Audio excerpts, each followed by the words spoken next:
Hello everybody, and we are delighted to welcome you all to another edition of the Sotheby's Preferred Online in Conversation series. And I'm incredibly excited today to be able to introduce somebody who has really transformed the institutions which he has worked in, as well as also Sotheby's, a very little known secret that Axel actually used to work at Sotheby's many moons ago. But it's my great pleasure to introduce Axel Rüger to you today, who's the Secretary and Chief Executive of the Royal Academy here in London. And just by way of explanation, Axel was also the director of the Van Gogh Museum in Holland, where he started in 2006, and even before that was the curator of Dutch paintings at the National Gallery in London in 1999. But Axel, I wanted to start obviously with the Royal Academy.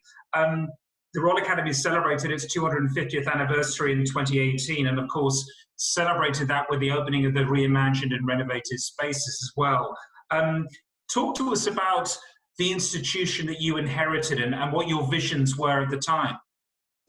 Well, of course, it was a sort of great gift to be allowed to head the Royal Academy, which is such a sort of idiosyncratic institution. And after all, it is an artists association. It's not a straightforward museum. It's an artists association led by artists, been around for, this year going on 252 years. So it's, really a venerated institution. It lives right in the center of London, and is really known for its exhibitions program. That's the most obviously well-known aspect of the Academy. The other lesser known aspect is that it is actually also a working academy. That is to say, we actually have schools, we have postgraduate students who are at the academy for a 3-year program for artist training. And then, of course, a whole host of other activities. And I inherited the institution, of course, at a particular, if you like, sort of high. It had just expanded into the new building, celebrated its anniversary. So I, thought I was going to step into a sort of well-made bed with, beautiful new, perfectly cleaned and iron sheets. That, now all of a sudden, and I've not even been a full year into the job, when this whole crisis hit us. Of course, the idea was to, build on what the Academy had been doing. That is, a great exhibitions program, to move that forward, think in terms of new and possibly also more innovative exhibition concepts going forward, and integrate really more the different dimensions, because as I said, it is such a little known aspect that we have students on site and that we have actually artist studios on site. But through the building project, also the schools have become more prominent within the fabric of the building, geography of the building. And so we were really keen, and I was really keen, to create a lot more sort of interaction and cross-fertilization between those aspects. It's also a little known aspect that the Academy has a collection, actually. Right, of course, yes. Over 252 years, because all academicians also have to give us a work when they're being elected academician.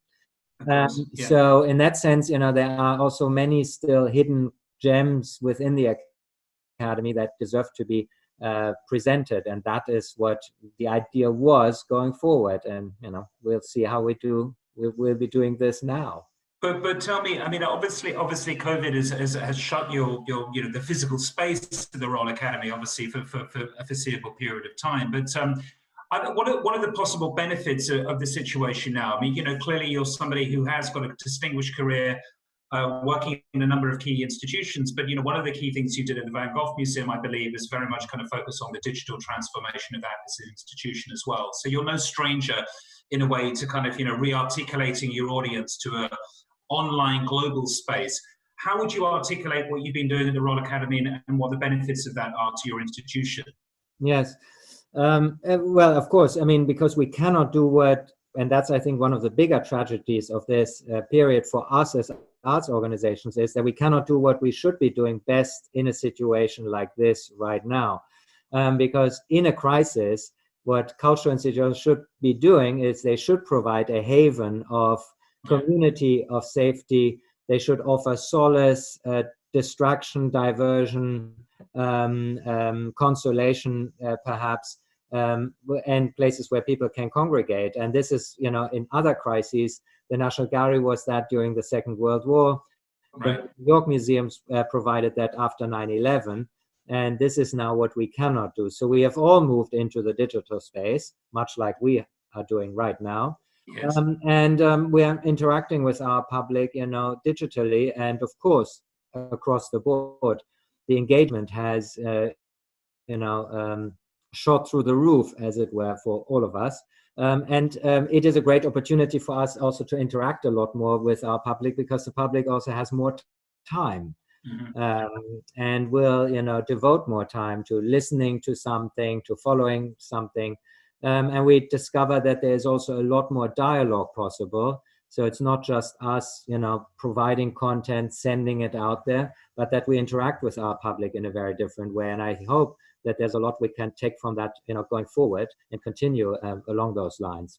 But it seemed, I mean, in researching for today's interview, I spent some time on your website, and I think that what struck me as being very unique about the Royal Academy's website is just the sheer volume of information that's there. And going back to that point you made very specifically about being an artist-led institution as well, it seemed to me as if this was a very encyclopedic bulletin, if you like, including everything from a wonderful tour of the Picasso Works on Paper show to interviews with lesser known academicians as well. So one of the things that I wanted to ask you about is, how do you program that website? And, to what extent is that going to change in a post-COVID world as you balance it with your live activities and drawing a community to the building physically of the Royal Academy? Well, the challenge is, of course, now people find websites, but traditionally, also the website has become a bit the place where in the first instance, and that was certainly true at the Van Gogh Museum, I think 80% of the visitors for the website just wanted to check what the opening times were, and how much it cost, and then book a ticket. So that, it becomes much more sort of content driven, and that people come to it for content, is a great thing. But I think also a lot, of course, has moved towards social media, and to get that interaction right between what you do on social media, which is a very different type of conversation and also offer, and then get people to move from there to your website, that is sort of the holy grail. That is how you hopefully get people closer to the content and engage more with it. And of course, we are soliciting contributions right now from our academicians, because of course we have this great community of artists with whom we can engage, and so they're also providing new things, and there is a very rich archive, but I think where a lot is happening is also really in social media and our interaction there. We just are very lucky that with our colleague Adam, we attracted someone just in time who is so sort of successful and popular in social media that he made it even into a sort of front page article in the New York Times about him and about our sort of social media engagement. And he has changed the tone quite a bit. It is a lot more fun, irreverent, jokey in a way, and a certain demographic of our audience sort of engages with that greatly, and it also inspires people to make, and that is really for us as an academy really important, that we get people to not just watch a tour of the Picasso exhibition, but that we can inspire them to draw, to paint, and interact with us in that. I was interested in that sense of collaboration, actually, very much with some of the content, and thinking about this question really ultimately as all of us in our different ways being somewhat like content providers. And we as an organization, in fact, are doing many more digital sales, so that it doesn't rely as much on people occupying our buildings physically. And there's even some talk about us having been in the theatrical business, but moving to the online content sort of providing business. But at the heart of this, and I think both in your world and our industry, certainly, there is this cerebral connection, physical connection, and solace, as you mentioned, in the physical object, I think, as well. And just turning to the future, the post-COVID environment, what impact is this having on your live look forward to in the rescheduling of exhibitions once you're back up and running? Yeah, I mean, well, first of all, I think really that it shows it now so clearly that all this digital stuff, cannot really replace the real life experience. I think by now most people are already crawling the walls of their dining rooms and kitchens and living rooms. Yes. And I cannot wait to get out and have real 3D flesh and blood, human experiences again. And of course, the interaction with art and seeing it firsthand. And also it's a communal experience, that is what people, will want to go back to once restrictions become less, and also the anxiety sort of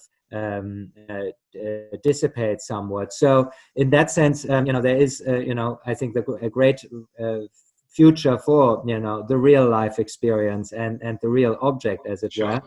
Yeah. Which you can never really fully replace with, with what we're doing here right now.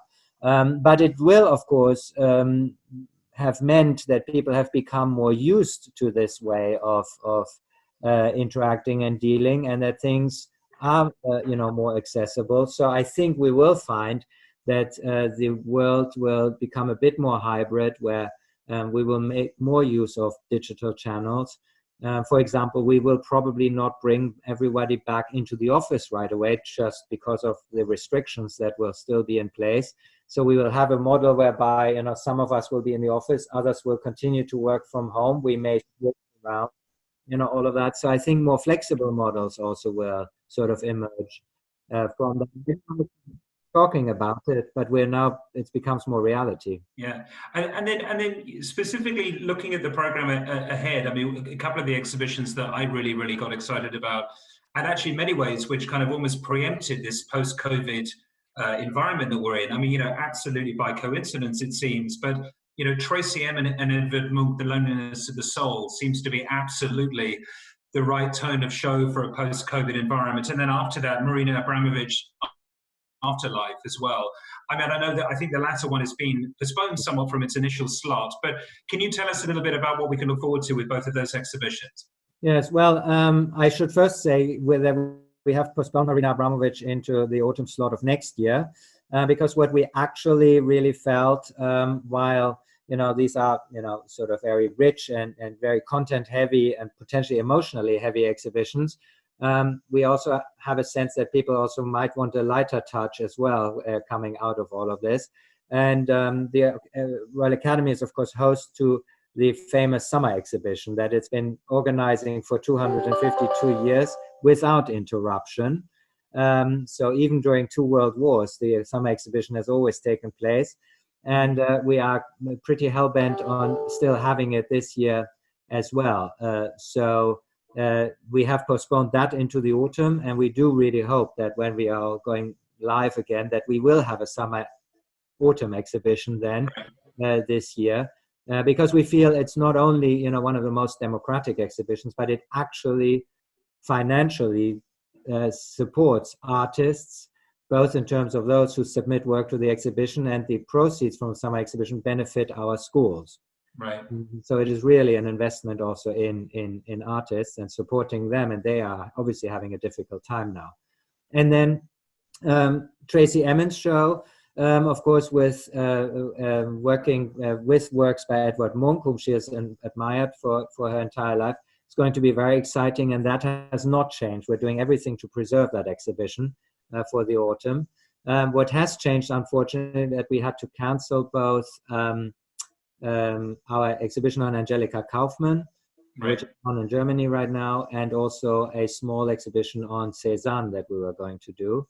But we are still having, and we hope if we open sometime in the summer still, that we can still catch the tail end of Picasso, works on paper, and also our exhibition on the little-known Léon Spilliaert, in late 19th century Belgian artist, who is a big discovery for everyone who actually encounters his work. Yes. And those exhibitions we'll still have in the building, plus the collection from Ortrupgard. So there is a rich offer waiting for everyone. It just depends when we're allowed back in. And I think some of the loans, as you mentioned, with the Picasso Museum are really kind of once in a lifetime in London loans. I'm thinking specifically of the La Vie painting, of course, yes, from the Cleveland Museum of Art. I mean, again, if ever anyone wanted solace in one painting, art is therapy in many ways. I mean, one can't think of a more magnificent example of that, really. But I wanted to ask you more on a personal level. you know, at a time like this, what is the art that you personally are thinking about? And, you know, if you had to choose a painting that kind of really framed your moral or your kind of emotional anchor at a time like this, well, what might it be? Yeah, it's really difficult to say. It's much like the question, you know, what's your favorite work of art? And I think I always find when you work in our professions, you're subjected and, you know, exposed to so much art that you know, with every exhibition, I have a new favorite work, it seems like. Right. So it's very difficult to you know, zero in on one. But there is what I've been partial to, except for Dutch art, is also German Renaissance art, and then German Renaissance portraits. And of course, Hans Holbein was one of the you know, consummate portrait painters of his age. And there is, and this has already been a painting that, not because it's so great necessarily, it's a portrait of one of the Germans in the community he painted here in London. And he holds a little piece of paper in it, and it says, "Ole meminisse juvabit," and it means one day it will be pleasant to remember. And this was already my motto when I had to go through my finals in university. Yeah. And I always had this painting sort of stuck on my study map. Yeah. So, you know, it is still something that you know, sometimes helps you pull through, that you think, you know, while it's really hard, difficult right now, you know, at some point it will also make for a good story. And yeah.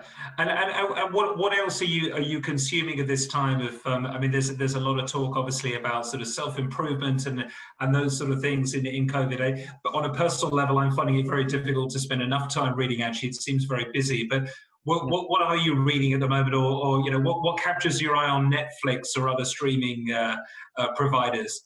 Well, of course, also recommendations fly around. And so I have to admit there is also a degree of escapism that I sometimes need, you know, dealing with it's essential. So I'm reading a book right now, which is by Claire Lombardo, called The Most Fun We Ever Had. And it's basically a story about a family, which is quite entertaining. Also, you know, makes you, you know, think, and just, you know, covers all facets of family life over 3 generations. That is just, you know, an entertaining read, and it's well written. Whether and Netflix, or, you know, likewise, you know, that you know, and I am a sort of bit of a sucker for series. So once I then get started, right. And everyone now tells me we all have to watch Hollywood. So, you know, that's the next thing. It's on my list too. But also Normal People on BBC. Oh, that's wonderful. Yes. Something that everyone says is great. So there's not enough time actually to watch all of this. But am I doing much on self-improvement? Not so sure. And finally, just look into the future. And I think one of the things that, you know, you uniquely have talked about is ways to kind of support artists. And I guess that one of the Royal Academy's kind of greatest kind of imperatives in a way is to support not only the arts, but equally the artists, the fabricators of these extraordinary things. But what advice have you got for our audience as well? I mean, how can we support you as a museum or as an institution, and how can we support your artists? Well, I mean, the best way to support us is to stick with us, as it were.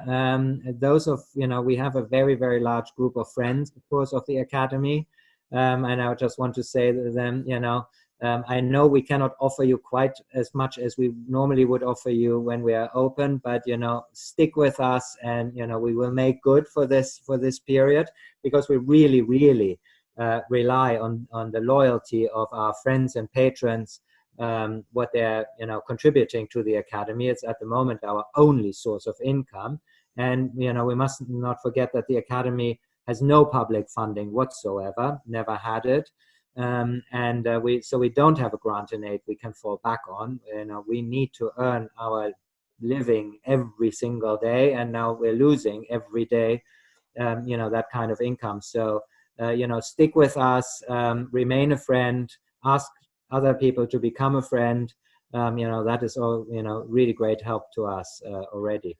Well, I mean, from our side, we can only say what an incredibly stimulating program you have. I mean, in recent memory, you know, one remembers the Lucian Freud self-portrait exhibition with such amazing love and admiration. Obviously, the Abstract Expressionist show going a little further back, but still with an extraordinary impact. And the more recently, the Anthony Gormley show as well. Axel, we're so grateful to you for having spent today the time to talk with us. And as Axel says, I mean, the content that the Royal Academy are providing is incredibly rich online. Please go and visit their website, royalacademy.org.uk. And at the same time, please visit the Royal Academy physically once it reopens on Piccadilly, because you're in for an absolute treat. Thanks, Axel. Thank you very much. Thank you very much. Thanks.